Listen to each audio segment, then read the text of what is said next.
Hemen gaude erraustegiaren aurkako mugimenduaren izenean eta protesta ekintza baten berri emateko antolatu dugu prentsaurreko hau.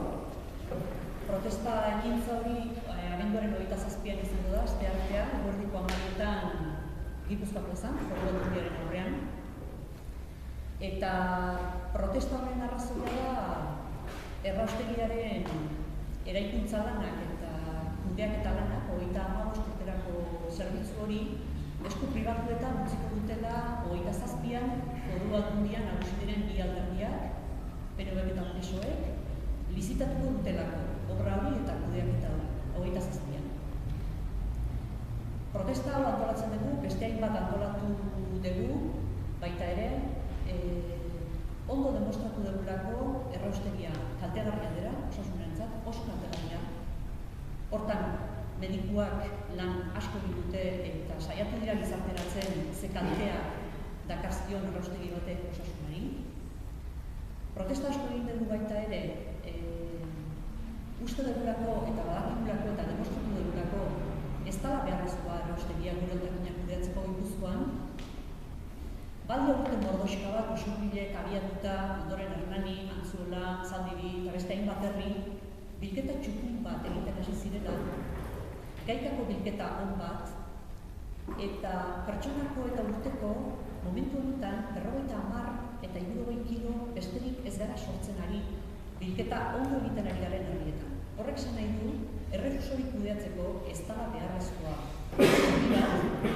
Eta hori gabe, hain kaltegarria dan mostru hori gabe posible dugula kudeatzea gure hontakinean. Eta horrein datoz protesta egitera, oiez aparte, badakigulako honek ekonomikoki izugarrizko kostea suposatuko digula Gipuzkoako. 35 urterako zorpetuko gaitula eta beharreztegun eraikin bat ordaindu beharko dugula eta lepotik hartuta egungo gehala zor horrekin eta uste dugu ez dela bidezkoa eta zor guztiz ilegitimoa izan dela. Gainera,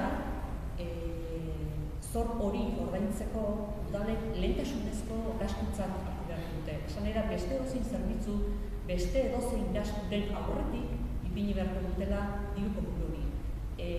Ideia bat egiteko, Hernani Argoi urtean 800.000 euroko gastua suposatuko digu, 50 kilo sortzen dugun herritarrak izan da. 50 kilo besterik sortzen dugun herritarrak izan da.